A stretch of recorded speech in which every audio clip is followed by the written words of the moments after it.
Hey guys, Lisa Salvatore here with a little reading for the full moon in Gemini that takes place on 12/12 at 12:12 a.m. Eastern Standard Time. Before I get into it, I just want to mention that I am still running my special on all consultations and also on gift certificates. You can find everything at my website. The link is below, lisasalvatore.com. If you would like to purchase a regular consultation, it is 20% off for the whole entire month of December by using the code HOLIDAY at checkout. And for gift certificates, you use the code GIFT at checkout. All right, so let's get right down to it. We've got a full moon happening in Gemini on the 12th at 12:12 a.m. 12 is a very spiritual and biblical number of completion. You can find it in the Bible in like 190 different places. The number 12 is referenced a lot. There's 12 months per calendar year. There are 12 zodiac signs. There are 2 blocks of 12 hours per day. Could go on and on and on about this, but in numerology, 12 is important and it's significant, and it is no coincidence that in the 12th month of the year, we have our final full moon of the year with all these 12s involved. Okay, so it is definitely, first of all, full moons are always a time when the sun and moon are opposite each other in the sky. The moon right now is in Gemini and the sun is still in Sagittarius, so they're in opposition. And both of these signs are mutable, which means they are changeable, they like to move around. Sagittarius is always seeking knowledge and more and higher learning and spirituality. And then Gemini is just an extremely chatty, communicative, intellectual sign that just loves mental stimulation, physical, all sorts of stimulation. And so this is a very stimulating time. You literally can feel it in your like nerve endings, depending on how sensitive you are or what your own chart, what planets your own chart has. If you've got a lot of Gemini energy or Sagittarius, you are likely feeling this more. But you know, there's definitely a pulsing and a buzz, and so just make sure you're drinking a lot of water and grounding yourself as much as possible. You're not imagining it if you feel like you've got like a lot of ramped up energy in your body. You could be like going like the Energizer Bunny and then crashing. You could be sleeping a lot. You could not be sleeping at all. There's a lot going on right now. So specifically with this full moon, with our final full moon of the year, there are a couple of major things that are taking place. The first one is we have a Venus, our planet of love and money and beauty, is sitting between 2 planets that can kind of be wet blankets. These are, you know, the planets of power and then the planets of limitations, Saturn and Pluto. So Venus is sitting between Saturn and Pluto. Venus is going to conjunct Saturn on the day of this full moon, which is like this. This is the best way to describe it. Venus is like, I want to have fun. You know, Venus is all lighthearted and pretty, and she likes to, you know, do nice things and have nice things and just be, you know, fun. And, you know, this is a Gemini moon, so there's a lot of like chattiness and lightheartedness and just, you know, witty banter and all of that. And then you've got Saturn, and Saturn's like the daddy of the zodiac. Saturn's like, you know, you can't go out until you finish that essay, or, you know, you can't leave the table until you finish your peas or whatever. It's just stupid analogies, but Saturn's like the wet blanket. So when you've got a Venus-Saturn conjunction happening at a full moon, relationships, self-worth, and money are the 3 areas that we will feel this the most. And it could feel like a buzzkill. So it could be like this high and this low. And again, it's a full moon, which is always a tug of war between the head and the heart. It's always a polarity that's happening here to begin with. And then with this Venus Saturn, it's like, I want to have fun. I want to do this. I want to go out. I want to, you know, do all these cool things. And then you've got Saturn that's like, you know, wait a minute. I don't want to do that. We can't do that. We have to do this first. So there's like this push pull. Now, the areas that you'll be feeling this the most are your personal relationships. You will likely be questioning everything, not just the recent 6 weeks or so.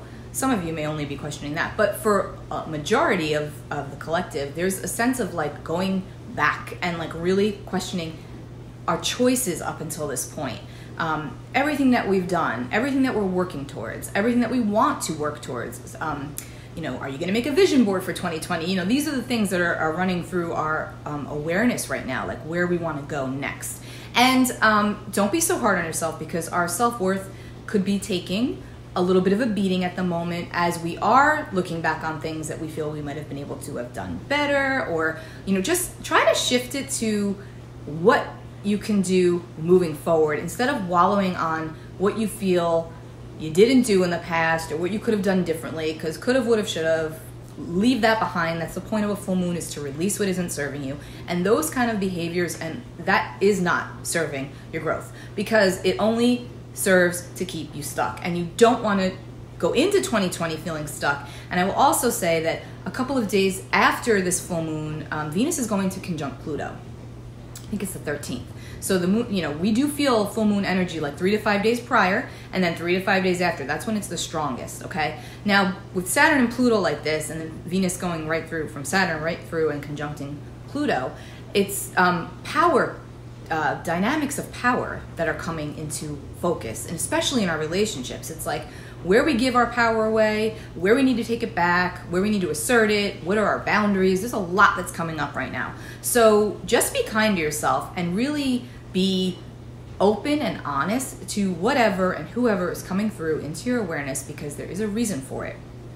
And you don't need to be so hard on yourself at the moment. Just know that this is all for the greater good ultimately, even though right now it might not necessarily feel like that, because again, as positive as the time as this can be, especially with the holidays right around the corner, there's also a heaviness that's attached to it. So you could be swinging back and forth between both extremes, minute to minute, hour to hour. Again, depending on how moody you are as a person or where your moon is, this is going to shift for everybody. So you may resonate with what I'm saying, you may not, but at any rate, I will just tell you that change is upon everyone right now, collectively, personally. There's a lot going on. You know, not everybody wears it on their sleeve, right? Think about all the people in your life. You probably don't know 80% of what goes on in their reality, right? Maybe you do, but you likely don't. So just be kind to everybody. Keep that in mind when you're dealing with people, especially during the holidays. This is such a stressful time for a lot of people, and not everybody is going to say that to you. So just be mindful, be a little bit more aware. You know, watch your vices, stay grounded, drink a lot of water. Like I said, there's a lot of energy happening right now. We are all energy, so we do feel it. I also want to mention that the final new moon of the year is going to be the day after Christmas, December 26th. It is an eclipse. So basically from December 11th through December the 15th, I don't know why, and just intuitively those dates are, obviously the full moon's on the 12th, but those dates are going to be significant in terms of like the future of what's coming up in 2020 for you, for your reality, for your work, for your life, for your relationships, for everything. And so you want to be very self-aware during that time frame, the 11th to the 15th, but also, you know, again, I'm going to stress, like, not to be so hard on yourself, because it's so easy right now to do that. There's just a lot of questioning that's happening, and that's it's supposed to be. So you are where you're supposed to be if you're feeling a little stuck, if you're feeling a little bit, there is also a sense of being in a funk. I know a lot of people are struggling with some depression right now at this time of year. Be kind to yourself, spend time with people that light you up and make you laugh.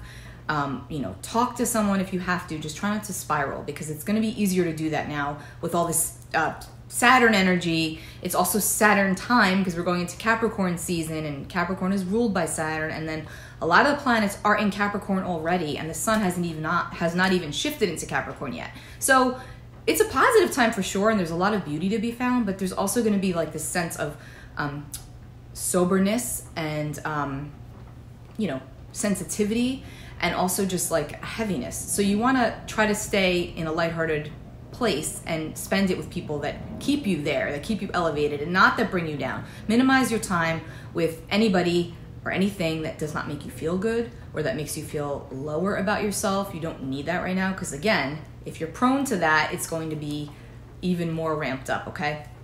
Now, I am going to just pull a card for this full moon. See what we get.